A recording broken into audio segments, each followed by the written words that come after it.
Hola, ¿qué tal? ¿Cómo están? Buenas tardes. Soy Alfredo Martínez de Aguilar en un programa más Detrás de la Noticia a través de Regeneración Pluralidad, Regeneración Televisión.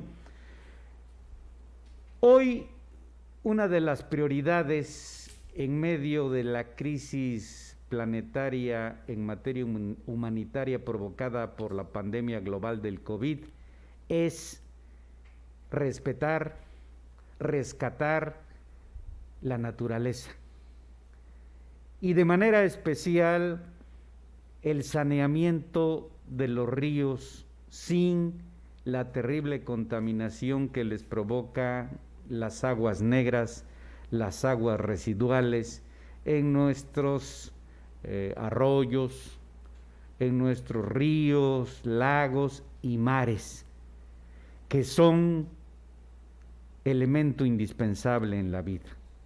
Y que en el caso de los arroyos y ríos de Oaxaca, como del resto del mundo, son las venas, son las arterias de la vida. Sin agua no hay vida, queridos amigos. Por tal motivo, hoy tenemos el gusto nuevamente de platicar con el doctor Carlos Morales Sánchez, impulsor, pionero a nivel continental, no solo nacional ni local, en el litigio estratégico, la fase más acabada en la defensa de los derechos fundamentales de los seres humanos. Qué privilegio que el doctor Carlos Morales Sánchez sea oaxaqueño, y oaxaqueño de ascendencia indígena zapoteca como nosotros. Doctor, bienvenido nuevamente al programa Detrás de la Noticia. Buenas tardes. Buenas tardes, querido amigo. Muchas gracias por la invitación, por esta oportunidad de platicar con tu auditorio sobre los litigios de litigio estratégico. Muchas gracias y gracias a tu auditorio. Doctor, entremos en materia. Uno de los graves problemas, yo le llamo en algunas ocasiones en mis columnas escritas y orales, en mis comentarios radiofónicos, televisivos, maldiciones, son entre otros la corrupción a resultas de las amplísimas redes de complicidad y la impunidad. El gran problema en México y en Oaxaca, obviamente, no solo es la no aplicación de la ley, sino la tergiversación, la mala interpretación de la misma a conveniencia de los poderosos, de las autoridades gubernamentales en sus tres órdenes, como parte de los intereses y compromisos, sobre todo económicos, en juego. Lograron, y yo le ruego que nos comente a detalle, con toda la amplitud, tenemos todo el tiempo necesario, sobre este enorme logro conseguido a través del litigio estratégico de obligar al gobierno federal, estatal y municipales al saneamiento de los ríos Atoyac y Salado. En principio, para después hablar de un tema central en esta entrevista. Muchas gracias. Quisiera, para contextualizar a las personas que nos escuchan y que nos ven el día de hoy, quisiera señalar que el litigio estratégico indígena impulsó una iniciativa a través de un juicio de amparo para rescatar a los ríos Salado y Atoyac.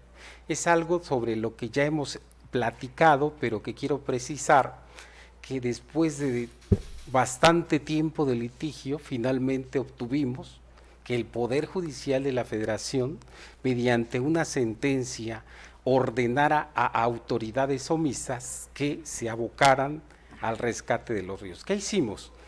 Pues promover una demanda de amparo, bueno, un conjunto de demandas de amparo, y después litigamos el asunto contra las autoridades omisas, es decir, contra Conagua, contra Semarnat, contra el Poder Ejecutivo local, contra las diversas dependencias que tienen que atender el tema de los ríos y que no han intervenido, y finalmente, después de un litigio inmenso e intenso, finalmente obtuvimos la primera sentencia que ordena rescatar un río. ¿Y qué ha pasado a partir de ahí? Pues después de que esa sentencia fue confirmada, lo que pasamos, a la etapa que pasamos fue a la etapa de la ejecución de la sentencia de amparo.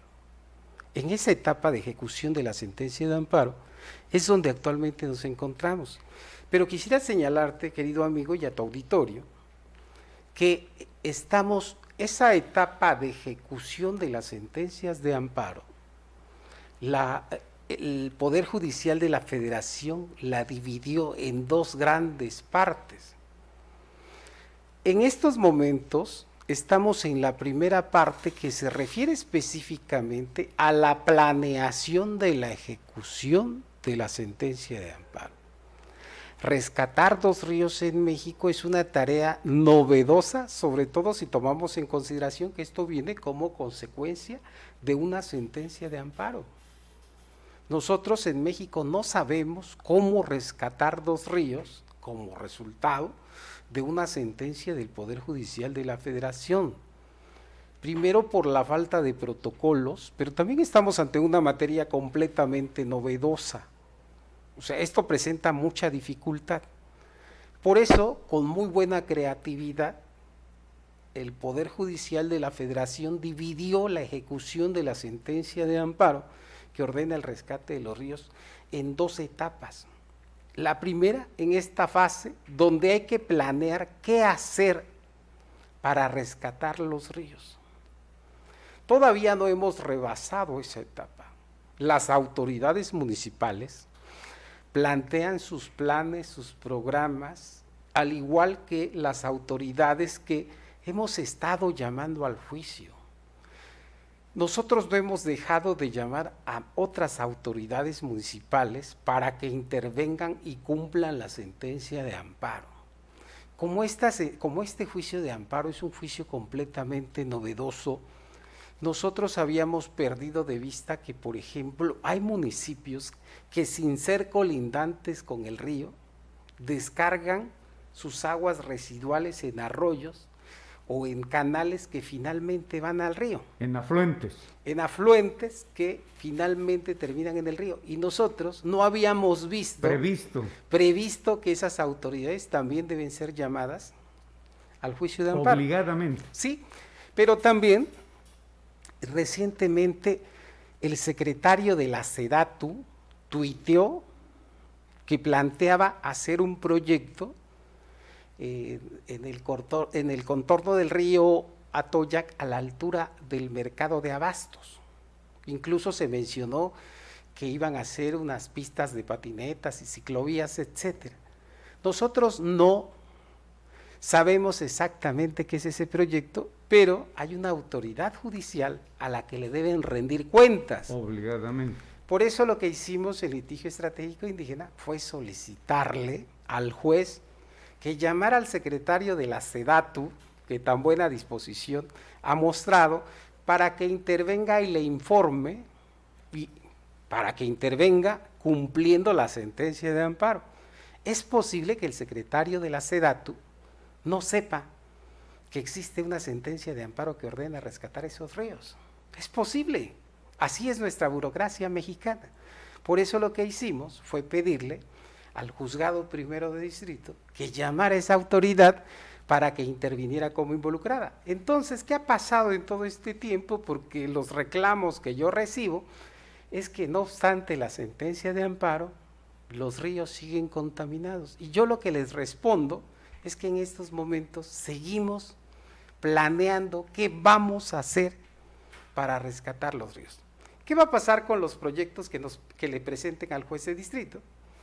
Pues entonces el juez de distrito nos dará vista a nosotros con esos proyectos y nosotros tendremos la oportunidad de pedirle a nuestros amigos de Greenpeace, de Arlow Center, de SEMDA México y a las personas interesadas en la protección del ambiente, ponerles a su disposición los proyectos presentados para que esas personas, esos ambientalistas, biólogos, ecologistas, digan y se sienten en una mesa y resuelvan sobre cuál es el proyecto, el verdadero proyecto integral que no se va a volver en algunos años de nuevo un problema.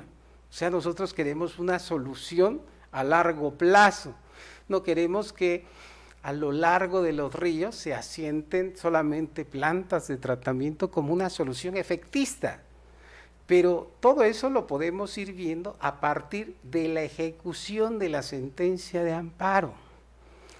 Ya hay una guía que rige el rescate de los ríos y es la sentencia de amparo. Yo sé que los políticos dirán que no, que ellos lo hacen Así porque es. son sus proyectos de gobierno, Claro. pero no es cierto. Lo cierto es que existe una sentencia de amparo a la cual deben ajustarse. Si no se ajustan a lo que ordena la sentencia de amparo, vamos a tener problemas después porque vamos a argumentar que no se ha cumplido Claro. en los términos la sentencia de amparo. Así es, hasta ahí es donde vamos. Por eso agradezco esta invitación para platicar con la ciudadanía y decirles que estamos en la etapa de planeación Y que siguen trabajando. de la ejecución. Sí, Claro. estamos trabajando y esta es una convicción nuestra porque nosotros, tú lo sabes y lo sabe tu auditorio, no recibimos ningún financiamiento de nadie. Precisamente no recibimos financiamientos, apoyos, no estamos con ningún partido político porque nosotros queremos actuar así libremente. Nosotros Eso es muy importante. queremos actuar libremente y queremos, de manera autónoma. sí, de manera autónoma, pero conforme a nuestra buena voluntad. No, y con base en el Estado de Derecho, Claro, y de por las supuesto. leyes que de esta emanan, y con base en las normas internacionales consagradas en los tratados internacionales y en las convenciones. Es decir, no improvisan, no trabajan al ahí se va, no, hay todo un marco de referencia internacional, nacional y local. Sí, y de eso lo has dicho de manera muy precisa y muy clara y con mucha certeza. Efectivamente, eso que has comentado, todo este sustento teórico, jurídico, todo este conocimiento que hemos tratado de incorporar del derecho internacional de los derechos humanos a nuestros litigios, pues es lo que nos ha permitido obtener sentencias históricas para el litigio estratégico indígena, una asociación pequeña cuyo trabajo está siendo estudiado en universidades de Holanda, en universidades de Chile. Nos llaman para entrevistas para platicar sobre estos temas porque dicen que de los 10 temas ambientales, de los 10 asuntos importantes de México, el litigio estratégico indígena tiene 3. ¿Cuáles son, doctor? Repítalo, nosotros lo conocemos, pero... El litigio por el rescate de los ríos salados de Atoyac, Así es. el litigio por la ley de consulta oaxaqueña y finalmente el litigio por la ley de consulta para los pueblos indígenas a nivel nacional. Estamos ya en trámites de obtener la primera sentencia que va a ordenar al Poder Legislativo construir la ley reglamentaria del artículo 29 constitucional. El artículo 29 constitucional es un instrumento, un artículo que permite en contingencias como las que estamos viviendo, permite al presidente de la República suspender derechos humanos con la aprobación del Congreso de la Unión. Es una excepción. Una excepción a Así este es. régimen de derechos humanos que disfrutamos, pero condicionada por la presencia de estas circunstancias como una pandemia, una invasión, una guerra, etcétera. Por causa de utilidad pública, Claro. le llamamos en materia jurídica, ¿no? Así es.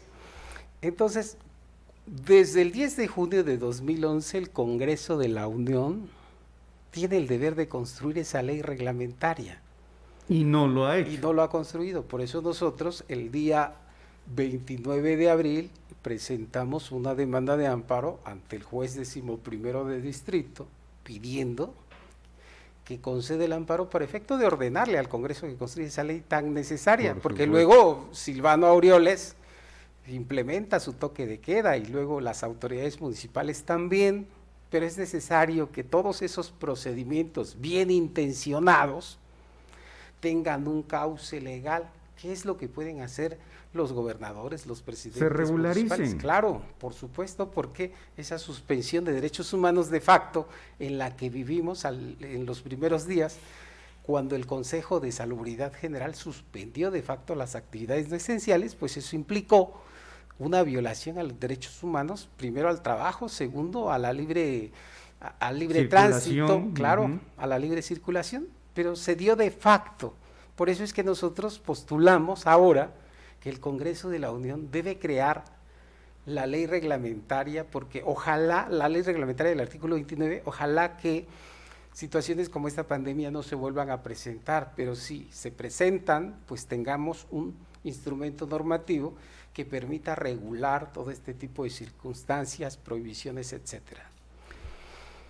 Pero además, algo en lo que por su soberbia, por su ignorancia, por su protagonismo, muchas veces no reparan las autoridades federales, estatales, municipales.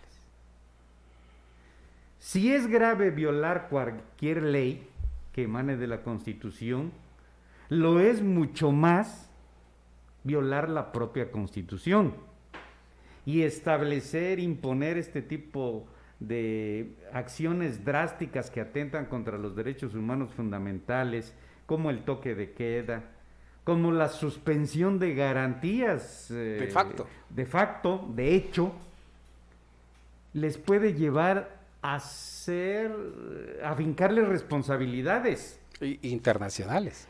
No, exactamente, no solo nacionales, penales, pero internacionales. Y cuidado, porque hoy no hay mayor delito que los de lesa humanidad, que atentan contra los derechos humanos.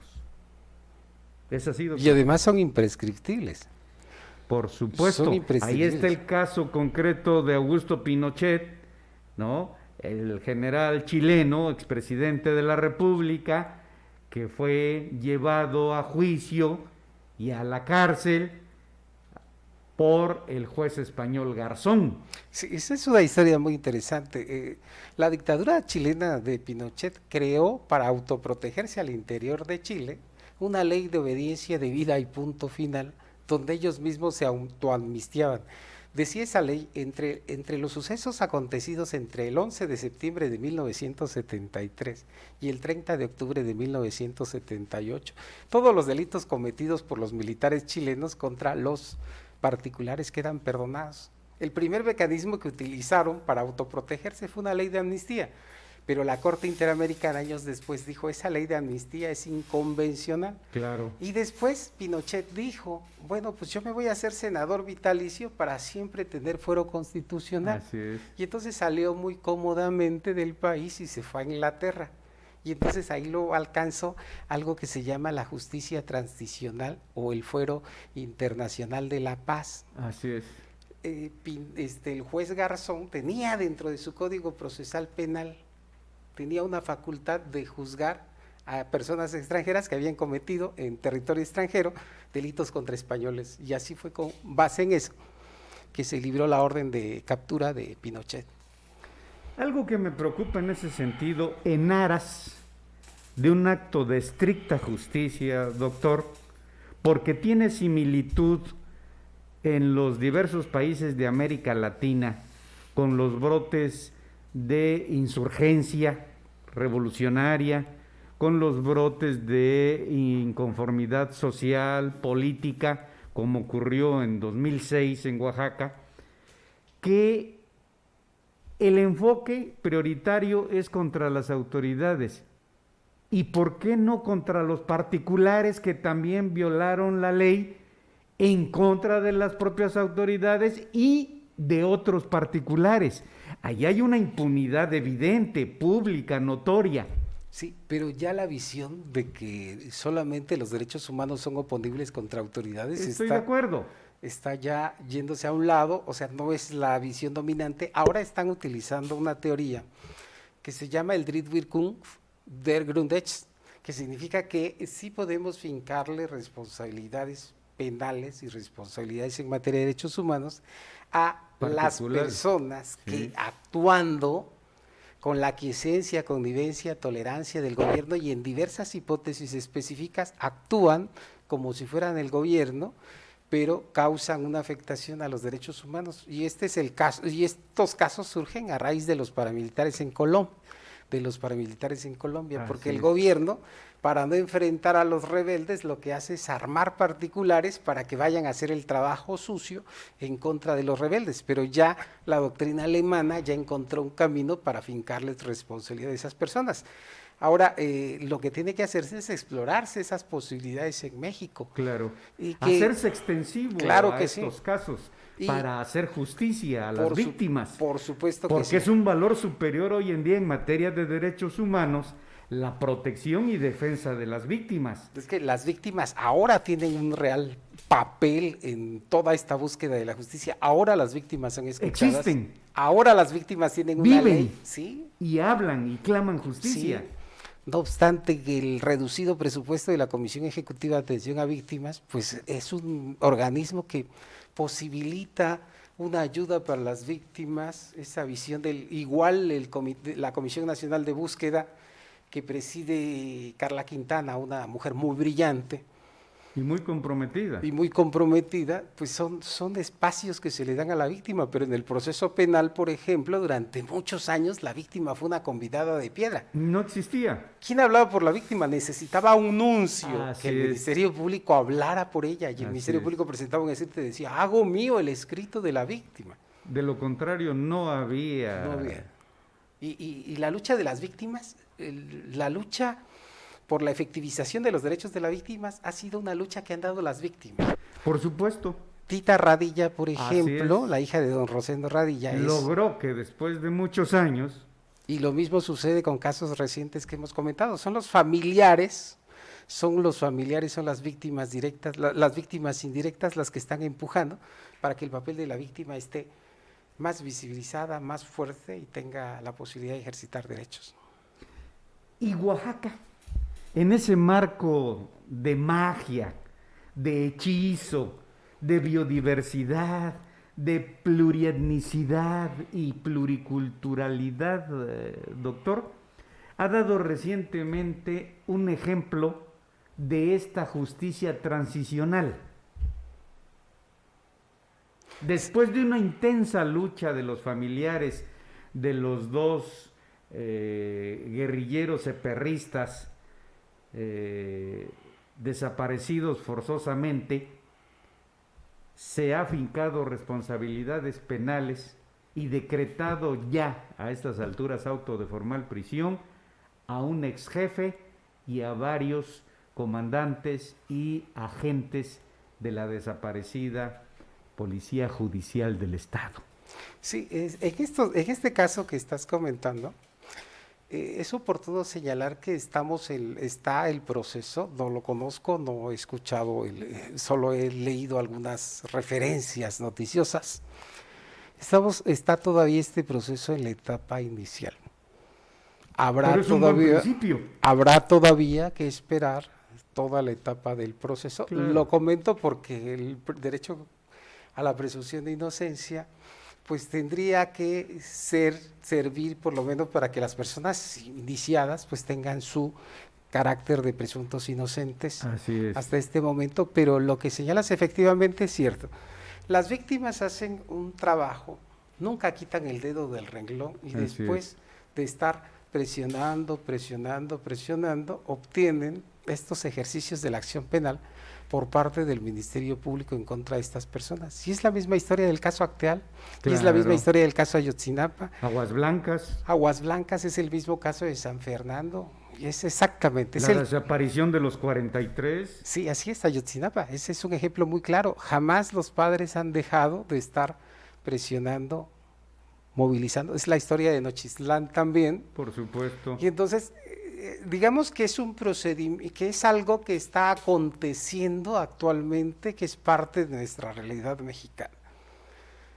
Víctimas que, paralelamente a un esfuerzo jurídico, hacen un esfuerzo mediático, un esfuerzo comunicacional, hacen difusión en las redes. Antes ya ve que era muy difícil difundir Claro, los temas socializar la información por el control que había de los medios de comunicación. específicamente de las televisoras, pero hoy Claro. cualquier persona ya puede difundir a través de sus redes sociales, Claro. a través de programas, en internet, difundir sus manifestaciones y sus luchas.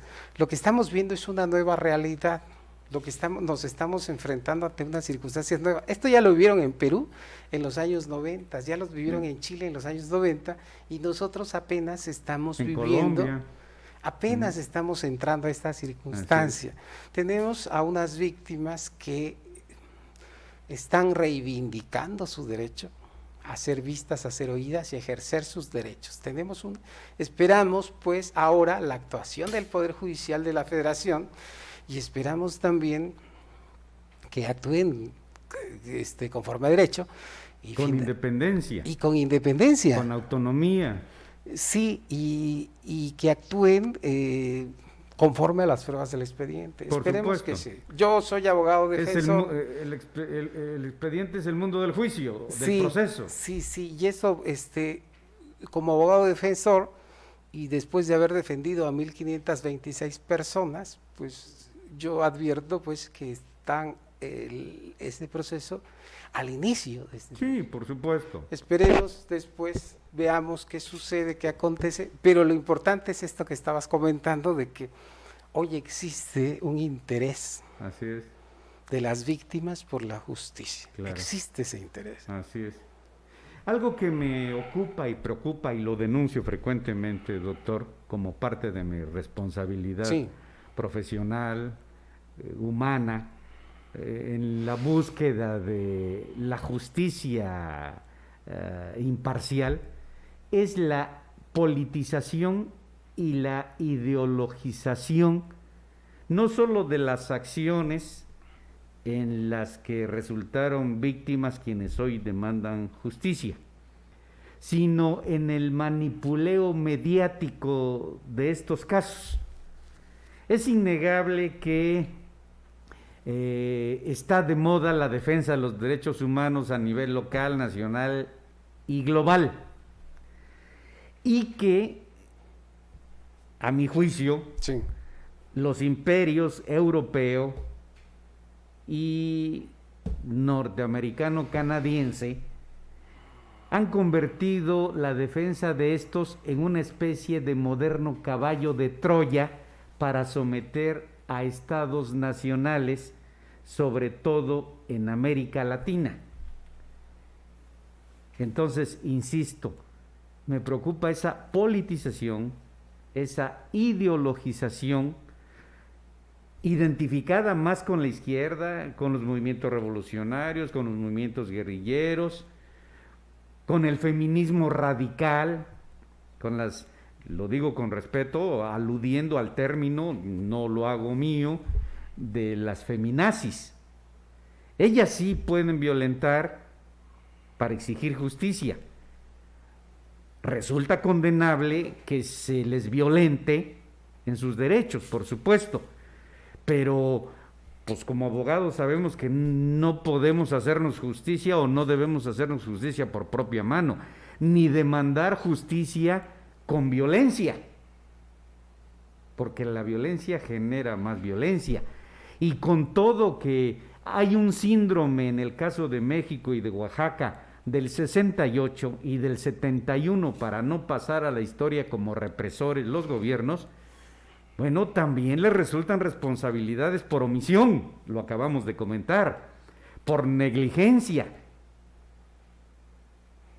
Sí, yo creo advertir de lo que estás comentando que hubo un momento en que en México los canales para acceder a la justicia estaban cerrados. Totalmente, es una realidad. Un poder judicial, una Suprema Corte que antes del 94 estaba completamente plegada a los intereses del Poder Ejecutivo. Tuvimos ministros de la Suprema Corte que fueron diputados federales, líderes de la CNOP, dirigentes de partido. Y que actuaban por consigna. Y que actuaban por consigna. Por eso toda la jurisprudencia de la séptima y octava época es muy mala. Así es. Comentaban que cuando en aquellas épocas, que cuando alguien no había podido ser gobernador, en atención al dedo ungidor, pues iba con el presidente de la República y le decía, oye, por lo menos hazme ministro de la Suprema Corte, ¿no? Sí. Es una buena chamba. Era un premio de consolación. Era un premio de consolación, pero realmente la jurisprudencia de la sexta, séptima y octava épocas es jurisprudencia muy mala. La que se generó, imagínense que tuvimos una jurisprudencia que decía que la violación entre cónyuges no era punible en virtud de que era el ejercicio de un derecho al débito carnal. Imagínense esas visiones, y eso apenas en el 92, 93. Así es. Apenas, pero qué curioso que haya sido un presidente priista quien haya hecho dos cosas fundamentales para la justicia en México. Y La yo reforma en materia de derechos humanos. No. Bueno, después hablaré de Peña Nieto, Claro. pero yo quisiera centrarme en el tema de Ernesto Zedillo. Ah, claro. Ernesto Zedillo rediseña la Suprema Corte Sí. de Justicia de la Nación, y ese monstruo, ese conjunto de ministros lo reduce de 26 ministros a 11 ministros. Y entonces aligera la Suprema Corte y se vuelve un tribunal más ágil. Claro. Y esta Suprema Corte, la del 95, donde ya está Olga Sánchez Cordero, Genaro Góngora, pues es una corte que viene con ánimos y con ganas. Renovadores. Sí, de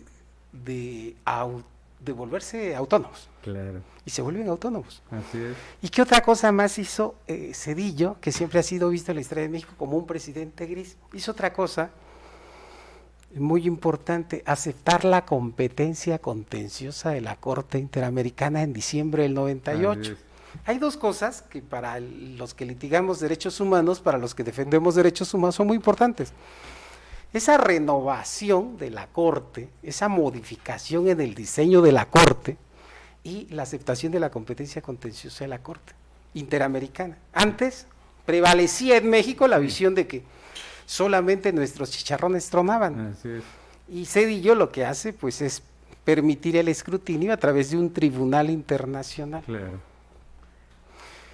Pero bueno, a partir de ahí, a partir de las sentencias de la Corte Interamericana en las que México ha sido condenado, pues hemos tenido un avance jurisprudencial en México. Así es. Hemos avanzado demasiado en la visión. Acorde a la visión global. Sí, y eso pudiera ser pues desde alguna visión pues que estamos permitiendo el injerencismo de poderes transnacionales en nuestro país. Claro. Pero lo cual, o sea, a mi juicio no es así, sino que lo que ha permitido que ahora podamos acudir las víctimas o los defensores de derechos humanos a la Corte, a la Comisión Interamericana y luego a la Corte Interamericana, pues eso posibilita la ampliación de derechos, pero también México aceptó la competencia y la Corte Penal Internacional. Que es muy importante. Y eso es muy importante, pero eso significa que los actos que han sido cometidos en México van a ser analizados ante otro tribunal internacional. Así es. Imagínense eso. Con eso. gran expertise. Sí, y además nuestra justicia, Imparcial. sí, pero nuestra justicia mexicana está muy atada a procedimientos, cánones, reglas, Obsoletos, ¿no? de alguna manera un poco del Arcaicos, pasado. sí. Pero ahora estos tribunales, como la Corte Interamericana y la Corte Penal Internacional, pues tienen una visión pro derechos, pro víctimas, Claro, pro personas, claro. y son muy activas. Entonces, si en México, por ejemplo, para las víctimas se ha cerrado la posibilidad de justicia en México, pues no queda más que ir a los tribunales internacionales. Así es. Porque no tendremos otra opción, las víctimas, más que acudir a la Comisión Interamericana y a partir de ahí la Corte. O, por ejemplo, podemos acceder al sistema universal, que es todo lo que tiene que ver con el sistema de derechos humanos de la ONU, Así y a es. partir de ahí lograr recomendaciones para que el Estado mexicano cambie estas visiones. Por supuesto. Doctor, retomemos el tema que nos ocupa de la defensa y protección y rescate, recuperación, saneamiento de los ríos Atoyac y Salado. En esta primera etapa de planeación han surgido una serie de confusiones en torno del manipuleo gubernamental, político, burocrático, de contratación de empresas o de presunta probable contratación para hacer negocios. Por favor, coméntenos al respecto. En los medios, hace algunos días salió una información de que se estaban licitando el proyecto, se estaba concursando el proyecto de rescate de los ríos Salado y Atoyac. Así es, efectivamente. Y se decía en esos medios que el costo era de 10 millones de pesos y que la dependencia que estaba llevando a cabo la licitación, dicen los medios, había asignado de manera irregular a una empresa que no es de este estado, de Coahuila, le había asignado algo que se llama así como el rescate de los ríos Salado y Atoyac, todo por 9.995.000 pesos, algo así. Sí, así es. Algo así. Quisiera señalar que esta actividad que realizó esta secretaría no se encuentra enmarcada dentro del juicio de amparo, o por lo menos no lo han hecho ver así. Y le comunico a tu auditorio que en el juicio de amparo apenas estamos en la etapa de planeación. Yo no dudo que alguien quiera utilizar la ejecución de la sentencia de amparo, claro, para tratar de implementar una obra, pero yo quisiera señalar a la ciudadanía que todo esto está en manos del Poder Judicial de la Federación. ¿Qué es al Poder Judicial de la Federación? A quien finalmente le van a rendir cuentas. Claro. ¿Qué es lo que tiene que hacer la ciudadanía? En primer lugar, las que tienen que intervenir en este tema de las irregularidades en las licitaciones, en primer lugar, quienes tienen el interés jurídico para combatir esto son las empresas. Las empresas que perdieron, tienen que ver con el tema y las que perdieron, inconformarse. Sí, por supuesto que tienen su recurso de inconformidad y después pueden acudir al Tribunal de Justicia Administrativa y después promover su juicio de amparo. Sí, hay un camino muy claro a seguir. Ya muy claro, muy bien establecido. Y entonces yo invitaría a que las empresas promovieran eso, promovieran sus recursos. Su defensa. Sí, en contra. Si esto está de manera incorrecta, lo que hacen las empresas es difundir esto en los medios. Pero yo invito a las empresas a que formalicen sus inconformidades. A que presente sus inconformidades. Claro. Ahora, ¿qué tiene que hacer la ciudadanía? Pues acudir ante la Contraloría y denunciar tales hechos. También vi en las redes sociales que el secretario de la Contraloría dijo que iba a intervenir en este tema y también vi un punto de acuerdo por parte del diputado Ángel de Tustepec, que dijo que había generado un punto de acuerdo para decirle al Poder Ejecutivo que estaban en contra de procedimientos como este. Es decir, que se generó una reacción en contra de este procedimiento. Pero el camino, como abogado, lo que digo es que las empresas dejen de tener miedo a promover esos recursos de inconformidad y que lo promuevan. Son los interesados jurídicamente. Básicamente ellos son los interesados jurídicamente. Ahora, ¿qué está haciendo el litigio estratégico? El litigio estratégico indígena está, desde luego que primero quiere conocer qué es lo que pasó. Nosotros no podemos de manera oficial un juicio a priori. Entonces, ¿qué fue lo que le pedimos? Le pedimos al señor juez federal que está llevando a cabo el seguimiento de la ejecución de la sentencia de amparo, que le pida un informe a la CEMARESO. Y dependiendo de ese informe, pues nosotros tendremos ya el conocimiento de qué fue lo que pasó.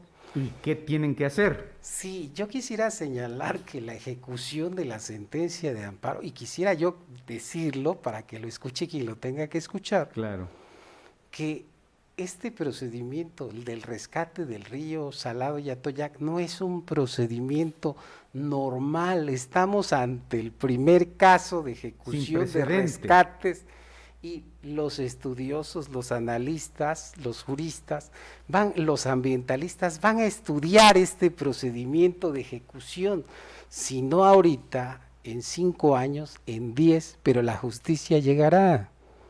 Por supuesto, el largo brazo de la justicia. Sí, Lo que no se tiene, lo que no se ha reflexionado en este tema es que va a ser un procedimiento sometido al escrutinio de asociaciones civiles internacionales. Así es. Aquí va a entrar Greenpeace, va a entrar Real Center, van a entrar las asociaciones civiles, las universidades a revisar qué fue lo que se hizo aquí. ¿Y cómo se hizo? Y dentro de esa revisión, o sea, necesariamente se va a revisar los procedimientos de licitaciones, de concursos, de adquisiciones que se hayan efectuado. Entonces, pareciera pues que el litigio estratégico, me dicen, oye, pero mira, es que se van a robar el dinero ahí con tu amparo. Le digo, el litigio estratégico no autoriza, nunca se deslinda de cualquier…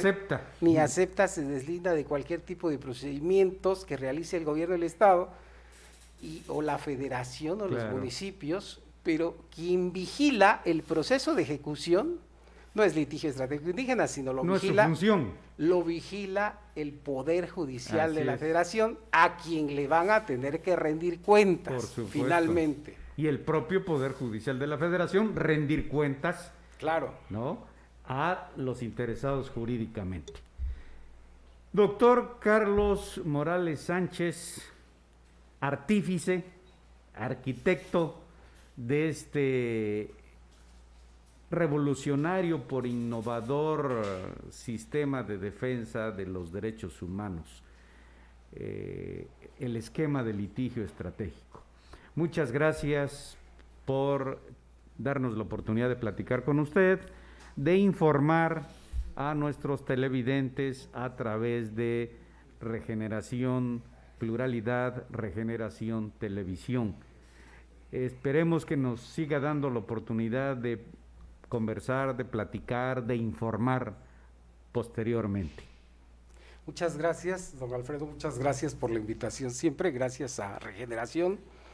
En litigio estratégico indígena queremos decirles que seguimos trabajando en estos tiempos de pandemia, seguimos elaborando planteamientos nuevos, queremos hacer otros nuevos litigios y seguir colaborando, y decirles también que no hemos quitado el dedo del renglón del seguimiento del rescate del río Salado. Si finalmente las autoridades cumplen o cumplen mal, lo malo de esto es que van a tener que volver a empezar de nuevo y van a tener que afrontar las responsabilidades penales que el incumplimiento de un juicio de amparo trae como consecuencia.